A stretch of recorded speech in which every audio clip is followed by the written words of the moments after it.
Welcome back to my channel. आज की video में हम बात करने वाले एजुकेशन लोन के बारे में। एजुकेशन लोन का जो प्रोसेस है हर स्टूडेंट के लिए अलग अलग रहा है। मैंने बहुत सारे स्टूडेंट से बात करी है जिन्होंने एजुकेशन लोन लिया है, तो सबका अलग अलग व्यू, सबका अलग अलग पॉइंट रहा है। कईयों को एजुकेशन लोन में उतनी प्रॉब्लम नहीं आई, उनको जितना अमाउंट चाहिए था उतना अमाउंट उनको एजुकेशन लोन से मिल गया इजीली। और कई स्टूडेंट जैसे होते हैं वो इतने टाइम से ट्राई करते रहे, उनको एजुकेशन लोन मिला ही नहीं, या फिर उनको मिला तो बहुत कम अमाउंट का मिला। तो एक अलग अलग व्यूज है सबके। ये जो एजुकेशन लोन है it can be time consuming, it can be long process and आपको बहुत सारे डॉक्यूमेंट्स लगते हैं। तो यस, ये सब कुछ चीजें ट्रू हैं, बट एट एंड हम यही चाहते हैं कि अगर हम एजुकेशन लोन के लिए अप्लाई करें तो हमें वो लोन मिल जाए।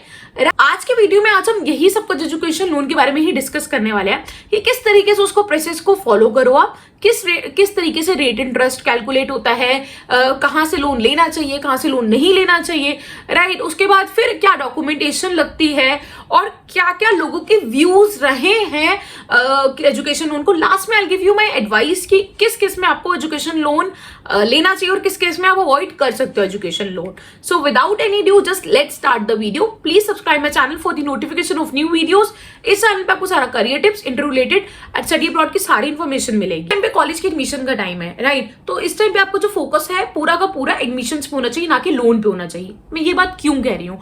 मैं इसलिए कह रही हूँ क्योंकि अगर आप बिना एडमिशन के किसी भी मतलब बैंक के पास जाओगे कि मुझे लोन दे दो, तो कोई भी बैंक आपको लोन नहीं देगा। बहुत कम चांसेस होता है कि इस केस में आपको लोन मिल जाए, राइट। क्योंकि आपको बैंक्स कहेंगे विजय लक्ष्मी पोर्टल पे डाल दो, अच्छा ये डॉक्यूमेंट्स दे दो, they not greet you in the right way. But यही आपकी पहले एडमिशन हो गई। अब एडमिशन के बाद, क्योंकि हर कॉलेज का, मोस्टली हर कॉलेज का अपना टाई अप होता है बैंक्स के साथ, कि इनका ये 5 बैंक्स के साथ टाई अप है, इनका 3 बैंक्स के साथ टाई अप है, राइट। तो उस केस के अंदर आपको जो प्रोसेस है वो इजी हो जाता है। कई बार तो ऐसा होता है जब आप एडमिशन कराने जाते हो तो उस टाइम पे मतलब जो वहां पे आपको कोई ना कोई बैंक के रिप्रेजेंटेटिव्स भी मिल जाते हैं इजीली, वहां पे वो बैठे होते हैं या वो कॉलेज वाली रिकमेंड कर देते हैं आपको।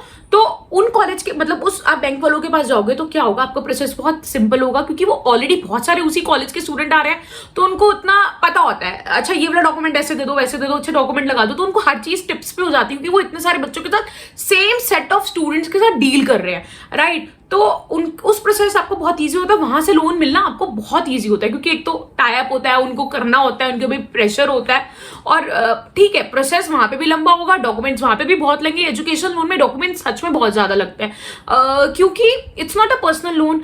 पर्सनल लोन नहीं है, क्योंकि आपको अभी आई डिस्कस यू कि कैसे इंटरेस्ट कैलकुलेट करते हैं और क्यों एजुकेशन लोन में डॉक्यूमेंट ज्यादा लगते हैं। इसके अंदर प्रोसेस मैंने जैसे कहा बहुत ईजी हो जाता है, ठीक है। डॉक्यूमेंटेशन मतलब डॉक्यूमेंटेशन बहुत ज्यादा लगती है, नो डाउट इसके अंदर। तो कॉलेज के बैंक्स के साथ आपका एडमिशन प्रोसेस थोड़ा इजी हो जाता है। अब क्वेश्चन आती है बात कि हमें स्टार्टिंग में कुछ अमाउंट पे करना पड़ता है, हमारा सारा एक बार को तो आपको पेमेंट करनी पड़ती है कुछ ना कुछ, जितनी भी एडमिशन फीस बताते हैं वो आप कहीं से भी अरेंज कर लो। उसके बाद वो भी फीस आपको रिफंड हो जाती है अगर आप रिफंड कराना चाहते हो तो। और अगर आप नहीं चाहते, इसके अंदर लैपटॉप फीस, मेस का चार्ज, हॉस्टल का चार्ज, जो भी आपके चार्जेस, एक्स्ट्रा चार्जेस होते हैं वो भी आप सारे लोन के अंदर ले सकते हो। बट एट अ पॉइंट आपके पास कुछ ना कुछ फंड्स होने चाहिए उस टाइम पे पेमेंट करने के लिए, राइट। तो आप इसके लिए क्या पहले प्रिपेयर करके रख सकते हो? इसके लिए तो आप अपने सारे डॉक्यूमेंट्स पहले प्रिपेयर करके रखो, राइट। मैं डॉक्यूमेंट्स को बताऊंगी इन द लेटर वीडियो कि क्या क्या डॉक्यूमेंट्स आप रेडी रखो। सबसे पहले we are going to discuss interest rate, जो क्या इंटरेस्ट लगता है, जो बहुत सारे स्टूडेंट्स के माइंड में कंफ्यूजन होती है। तो इंटरेस्ट रेट को अगर हम देखें तो इंटरेस्ट रेट इज कैलकुलेटेड, जैसे आपने फॉर एग्जाम्पल 1 लाख का लोन लिया पहले साल में, आपकी 1 लाख फीस थी, आपने पहले साल में 1 लाख का लोन ले लिया, तो आपका इंटरेस्ट 1 लाख पे लगेगा। यस, आप ये नहीं, कई स्टूडेंट को कंफ्यूजन होती है कि मैं हर 4 साल 1 लाख फीस ले रहा हूँ, 4 लाख में फीस ले रहा हूँ, 4th ईयर के बाद आपका इंटरेस्ट रेट शुरू होगा। नहीं, जब आपने पहले साल ही लोन ले लिया, 1 लाख रुपए ले लिए, आपका इंटरेस्ट रेट वहीं से कैलकुलेट होना स्टार्ट हो जाता है, फर्स्ट ईयर से ही। सेकेंड ईयर में आपने फिर लोन ले लिया 80,000 का, 1 लाख का, जितना भी आपका लोन है, तो अब जो इंटरेस्ट लगेगा वो 2 लाख पे लगेगा, फिर 3 लाख पे इंटरेस्ट लगेगा, फिर 4 लाख पे इंटरेस्ट लगेगा। इस तरीके से इंटरेस्ट कैलकुलेट होता है। हाँ, इंटरेस्ट हर साल लगेगा, बट आपको एजुकेशन लोन और पर्सनल लोन में क्या डिफरेंस है? यही तो डिफरेंस है कि आप एजुकेशन लोन आपको साथ साथ नहीं पे करना पड़ता। मतलब अगर आपने लोन लिया तो पर्सनल लोन में क्या होता है, आपने आज लोन लिया, आपको अगले मंथ से पेमेंट स्टार्ट करनी होती है। एजुकेशन लोन में जितने साल की आपकी पढ़ाई है, 3 साल की पढ़ाई है, 4 साल की पढ़ाई है, वो 3 या 4 साल तो आपको नहीं पे करना। उसके बाद आपको 1 साल का ग्रेस पीरियड भी देते हैं कि 1 साल अगर आपकी जॉब नहीं लगी कैंपस प्लेसमेंट से, आपको 1 साल और मिलेगा, ठीक है, उसके अंदर आप जॉब ढूंढ लो, उसके बाद आप अपना लोन पेमेंट लोन को रीपे करना स्टार्ट कर दो, राइट। तो एक प्रॉपरली आपको सपोर्ट करते हैं आपकी स्टडीज के लिए। आपको उस टाइम पे कोई प्रेशर नहीं दिया जाता है, 1 साल भी दिया जाता है, just find a good job. उसके बाद भी आप अपनी ईएमआई अपने अकॉर्डिंग उसको बना सकते हो। वो आपको कहते नहीं है कि इतनी ईएमआई दो, ठीक है, आप उसको अपने अकॉर्डिंग बना सकते हो। अगर आपकी सैलरी मतलब थोड़ी सी ज्यादा लगी तो आप ज्यादा करके रीपे कर दो, कम लगे तो वो कम कर दो। तो वो आप बैंक से सारा को डिस्कस कर सकते हो, वो सारी चीजें आप बैंक के साथ डिस्कस कर सकते हो। एक पॉइंट और, अगर आप अपना इंटरेस्ट रेट साथ साथ पे करते रहोगे, लाइक आपके पहले साल में आपका 1 लाख का लोन था तो उसका कुछ छोटा छोटा इंटरेस्ट बन रहा होगा, आप उसको पे कर दो। सेकेंड ईयर में आप 1 लाख का पे कर दो तो आपको आगे जाके सब्सिडी मिलती है। और वैसे भी एजुकेशन लोन में कुछ ना कुछ सब्सिडीज निकलती रहती है।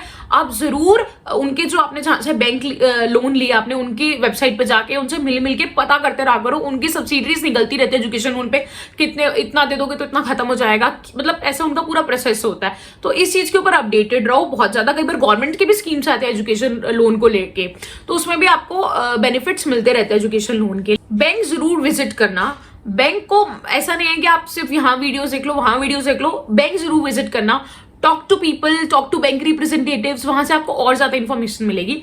अगर अब हम करते हैं डॉक्यूमेंट्स की बात, राइट, कि कौन कौन से डॉक्यूमेंट्स आपको प्रिपेयर कर लेने चाहिए पहले। तो सबसे पहले अपना पैन कार्ड, अपना आधार कार्ड, आपका एक जॉइंट अकाउंट खुलता है आपके और आपके पेरेंट के साथ, राइट। और अगर आपका 7.5 लाख से लोन कम है तो कोलेटरल नहीं लगता, उसके ऊपर है तो कोलेटरल लगता है, ठीक है। आपके सारे कागज की जरूरत पड़ेगी, आपके घर के कागज की, आपके इलेक्ट्रिसिटी बिल की, आपके क्या कहते हैं, आपके पास गाड़ी है तो कितनी वैल्यू है, आपके पास बाइक है तो उसकी कितनी वैल्यू है।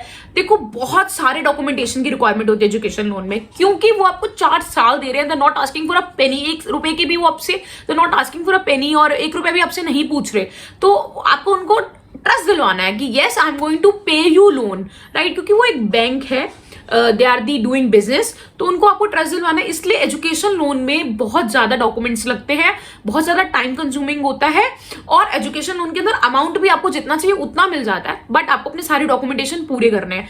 आप विजिट पोर्टल पे अपना पूरे डॉक्यूमेंट सबमिट कर दो, ठीक है, ऑनलाइन अपलोड कर दो।